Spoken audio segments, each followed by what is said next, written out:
نحمده ونصلي ونسلم على رسوله الكريم اما بعد فاعوذ بالله من الشيطان الرجيم بسم الله الرحمن الرحيم الا ان اولیاء اللہ لا خوف علیہم ولا هم يحزنون۔ سنو اللہ کے ولیوں پر نہ کوئی خوف ہوگا نہ وہ غمگین ہوں گے۔ الذین آمنوا وکانوا یتقون، وہ جو ایمان لائے اور ہمیشہ متقی رہے۔ حضرت امام اعظم ابو حنیفہ رحمۃ اللہ تعالی علیہ کہ حالات زندگی پر میں عرض کر رہا تھا، حضرت امام اعظم عبادت اور ریاضت میں قدم راسخ رکھتے تھے۔ ان کی عبادت اور ریاضت کا جو حال غیر حنفی علماء نے بیان کیا ہے وہ عادت سے اس قدر بعید اور اتنا حیرت انگیز ہے کہ آج کی عیش کوش اور تن آسان دنیا اس کا تصور بھی نہیں کر سکتی۔ حنفی شافی بلکہ ملت اسلامیہ کے علماء کے درمیان یہ بات بے حد استفاضہ ہے سے زیادہ معروف ہے کہ حضرت امام اعظم ابو حنیفہ رحمۃ اللہ تعالی علیہ نے 40 سال تک عشاء کے وضو سے فجر کی نماز ادا کی۔ یہاں پر ایک بات میں عرض کرتا چلا جاؤں، آج اس دنیا کے اندر ہر ایک بندہ اپنے اوپر قیاس کرتا ہے ان ہستیوں کو۔ آپ کو یاد ہوگا کہ جن کو علم کا ہیضہ ہو گیا، ایک ایسی نئی آئٹم مارکیٹ میں آئی ہے، اس نے کہا کہ جی جب سے کیمرے کی ایجاد ہوئی ہے نا، اس وقت سے کرامات کا ظاہر ہونا ختم ہو گیا۔ آپ کو یاد ہوگا کہ محمد پناہ بوٹا جس نے چھلانگ لگائی وہ زندہ ہے، آگ میں زندہ بچ کے آ گیا۔ آپ کو یاد ہوگا جس بندے نے زہر پی لیا، عیسائی نے، غیر مسلموں نے اعتراض کے اسلام کی حقانیت پر، اور معاذ اللہ اس نے حضور کی توہین کرنا چاہی، تو اس وقت جو عالم دین تھے وہ اٹھے، انہوں نے زہر کی بوتل اٹھائی اور ساری پی گئے، وہ آج بھی زندہ ہے۔ اس کو آپ کیا کہیں گے؟ حضرت اپنی عقلوں پر، اپنی شخصیات پر، اپنی چیزوں کے اوپر دوسروں کو قیاس نہیں کیا جا سکتا۔ نمبر 1، دراصل گمراہی کی سب سے پہلی اور بنیاد یہ ہے کہ ہم اپنی عقل و فراست، اپنے اخلاق اور کردار کے میزان سے صالحین امت کے کارناموں کو تولنا شروع کر دیتے ہیں۔ غور کیجئے، امام بخاری علیہ رحمہ کو 3 لاکھ زبانی حدیثیں یاد تھیں۔ امام بخاری کو 3 لاکھ زبانی حدیثیں یاد تھیں۔ ان کا قوت حافظہ آپ دیکھ لیں، 3 لاکھ حدیثوں میں سے انہوں نے 7200 کے قریب احادیث بخاری میں لکھی ہیں، وہ بھی اگر آپ تکرار کو نکال دیں تو وہ بھی کم ہو جاتی ہیں، آدھی سے کم ہو جاتی ہیں۔ کیا آج کے کسی بندے کو 100 حدیث بھی یاد ہے زبانی؟ اچھا جی، ایک بات یہ ہوگی، امام شمس الدین سرخسی نے 30 جلدوں پر ضخیم کتاب مبسوط، اس کا نام ہے، 30 جلدوں میں ہے، انہوں نے بغیر کسی مطالعہ کے املا کروائی، ساری کی ساری۔ ان کو بند کر دیا گیا قید خانے میں، جو علماء حق ہوتے ہیں ان کو اٹھا کے اندر پھینکتے۔ یہ ہر دور کے یزید کا کردار رہا ہے، ہر دور کا یزید۔ ابھی دیکھیں نا جی، آج کل مولویوں کو اپنے کٹہرے میں لانے کی پرزور کوشش کی جا رہی، پرزور۔ پہلی حکومت نے کہا جی آئیے ہم آپ کو عہدے دیتے ہیں، وہ عہدے کے چکروں میں ان کے کٹہرے میں گئے تو جی بات دے آئے، انہیں کہا تہاڈی خیر ہو جائے، مولوی ساڈے کول کیوں نہیں آئے، ساڈے کول کیوں؟ انہوں نے کہا لیاؤ جی اسی تو ٹکڑے پھینکتے ہیں۔ یہ کتے کے ٹکڑے ہیں، کتے کو پھینکے جانے والے ٹکڑے جو یہ مولوی اٹھا رہے ہیں، ان کو پتہ ہی کوئی نہیں۔ کرو مدح اہل دول رضا، پڑے اس بلا میں میری بلا، میں گدا ہوں اپنے کریم کا، میرا دین پارا نہ نہیں۔ اگر ٹکڑوں پر بکنا تھا تو پھر اس لائن میں ہی کیوں آئے؟ اللہ کی ذات پہ یقین کوئی نہیں، یا تو پھر پورے پاکستان میں ایک ہی قانون ہو، کوئی مسجد کسی کی نہیں، سب حکومتی تعویل کے اندر، سب وہی پیسے دیں گے۔ اب جو پیسہ کھائے گا وہ بولے گا کس کا؟ کسی سیٹ صاحب سے آپ پیسہ لیں گے، آپ اس کے خلاف بول سکتے ہیں؟ سوال ہی نہیں پیدا۔ پتہ نہیں کن اداروں میں پڑھتے رہے اور کس نظریے اور سوچ کے مطابق یہ اپنی جیب میں بھریں گے۔ جب ہم ان کو کہتے ہیں تم حرام خور ہو، تم سود خور ہو، تم چور ہو، جب ہم ان کے اوپر یہ لگاتے ہیں الزام، ہمارے ممبروں سے لگتے ہیں، اب کس منہ سے سود خور کا سودی پیسہ کھائیں گے؟ حرام خور کا حرام پیسہ کھائیں گے؟ کس منہ سے کھائیں گے؟ ان کو بھی شرم کرنی چاہیے۔ البتہ خیر، امام شرف الدین سرخسی رحمۃ اللہ تعالی علیہ کو جیل میں بند کیا گیا، کوئی کتاب نہیں دی گئی۔ آپ نے 30 جلدوں پر ضخیم کتاب لکھی، مبسوط، بغیر کسی مطالعہ کے۔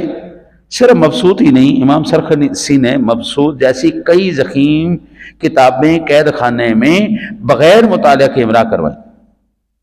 آج جتنے طلباء کا دماغ ہے، آپ سوچ سکتے ہیں کہ 30 کتابیں تو ایک طرف رہی، وہ 100 صفحوں کا رسالہ بھی لکھ سکے۔ آج تو بابا وہ کاپی پیسٹ کا دور آ چکا ہے، آج تو محنتیں ختم ہو چکی ہیں، دماغ ختم ہو چکے ہیں، حوالے ختم ہو چکے ہیں۔ ان چیزوں کو آپ مد نظر رکھیں، ان لوگوں کا کتنا عظیم حافظہ تھا اور ہمارا کتنا غلیظ حافظہ ہے۔ ہم تو بچے کو بھیجے نا مارکیٹ، جا یار یہ 4 چیزیں لے کے آ، وہ 2 لے آتا ہے، 2 بھول جاتا ہے۔ اول تو اس کو لکھوا کے دینی پڑتی ہے، پتر اے لے کے آئیں۔ بعض مرتبہ 2 چیزیں لینے بھیجو، ایک لے آتا ہے، ایک بھول جاتا ہے۔ وہ قوم اب مقابلہ کرے گی ان ہستیوں کا، ان بزرگوں کا، جن لوگوں کا جینا مرنا اوڑھنا بچھونا اسلام اور دین تھا اور شریعت محمدی تھی صلی اللہ علیہ وسلم۔ ہمارے ہاں یہ تصور بھی نہیں کیا جا سکتا جو اللہ تعالیٰ نے ان ہستیوں کو مقام اور حفظہ عطا فرمایا تھا۔ حضرت امام یوسف رحمۃ اللہ تعالیٰ علیہ فرماتے ہیں کہ آپ کی شب بیداری کا سبب یہ تھا، ایک شخص نے آپ کو یہ دیکھ کر کہا کہ یہ وہ شخص ہے جو عبادت میں پوری رات جا کر گزارتے ہیں۔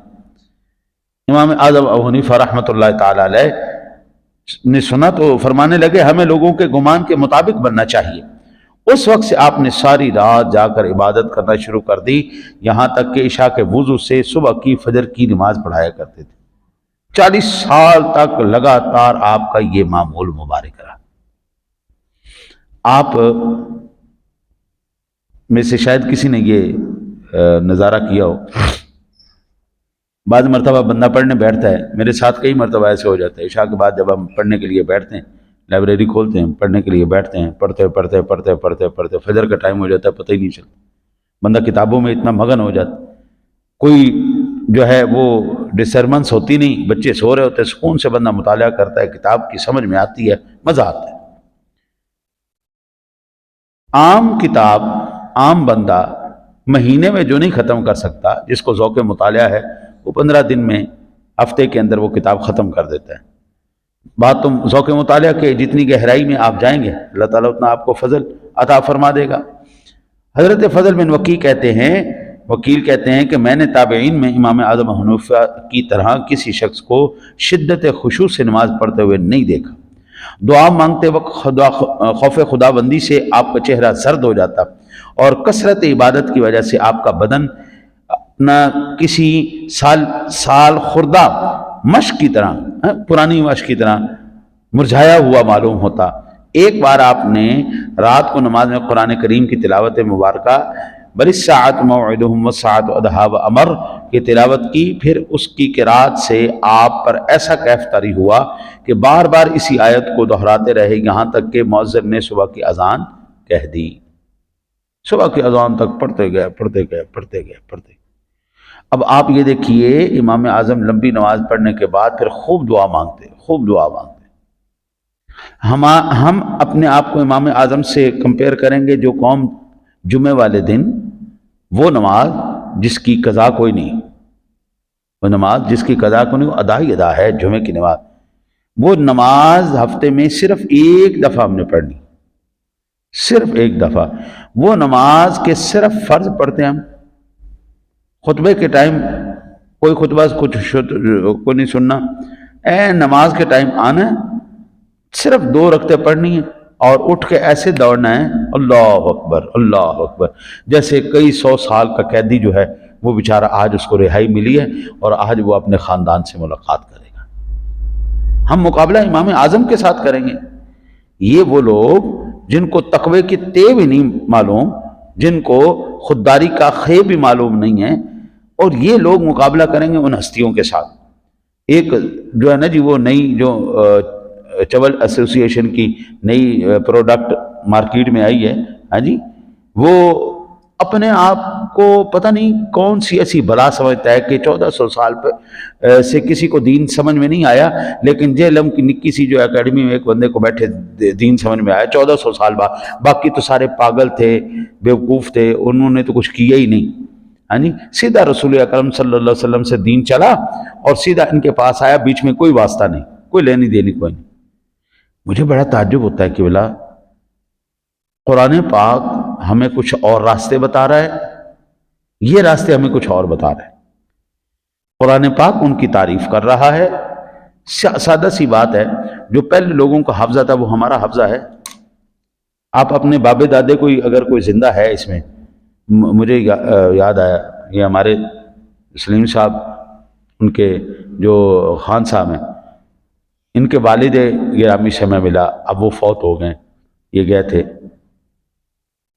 یہ 100 سال سے زیادہ ان کی عمر ہو چکی تھی جب میں ان سے ملا، 112 سال کے قریب۔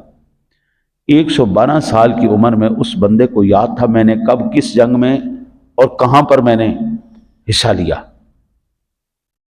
100 سال سے زیادہ عمر گزر چکی تھی اس کو ریٹائر ہوئے بھی 60 سال گزر چکے تھے۔ دوسری جنگ عظیم میں وہ بندہ فوجی رہا ہے، اس کو پتہ ہے، ایک ایک دن کا پتہ تھا، ہم اس دن ہم یہاں پہ گئے، ہماری پلٹون یہاں پہ گئی، ہماری پلٹون یہاں پہ گئی، یہاں پر ہم نے فائرنگ کی، یہاں پہ ہم نے جناب وہ دشمن کو ایسا مارا ایسا مارا۔ اب وہ بندہ جو 100 سال سے زیادہ ہے، اس بندے کو 60 سال پہلے کیا واقعات ہوئے تھے وہ بالکل یاد ہیں، اس کو اپنا بچپن یاد ہے۔ 100 سال سے زیادہ عمر کے اندر وہ بالکل اس کا حافظہ، نظر شدر، ہر چیز بالکل فٹ فاٹ۔ بابا سلیم ہمارا بیچارہ بوڑھا ہو گیا، لیکن اس کا باپ جوان تھا اسے۔ کیا ہم ان کے ساتھ مقابلہ کریں گے؟ ہم اپنی نسل کے ساتھ مقابلہ نہیں کر سکتے، تو کجا ہم ان ہستیوں کے ساتھ جا کے مقابلہ کریں جن کو اللہ تعالیٰ نے واقعی عباد الرحمن کا، عباد الرحمن الذین یمشون علی الارض تلک الجنۃ التی نورث من عبادنا من کان تقیا، جن کو جنت کا وارث کہا گیا، یہ وہ وَلَقَدْ زَرَعْنَا لِجَهَنَّمَ كَثِيرًا مِنَ وَلَقَدْ كَتَبْنَا فِي الزَّبُورِ مِن بَعْدِ الذِّكْرِ أَنَّ الْأَرْضَ يَرِثُهَا عِبَادِيَ الصَّالِحُونَ، جن کو اللہ تعالیٰ نے جنت کا وارث بنا دیا، زمین کا وارث بنا دیا، یہ ان کے ساتھ مقابلہ کریں گے۔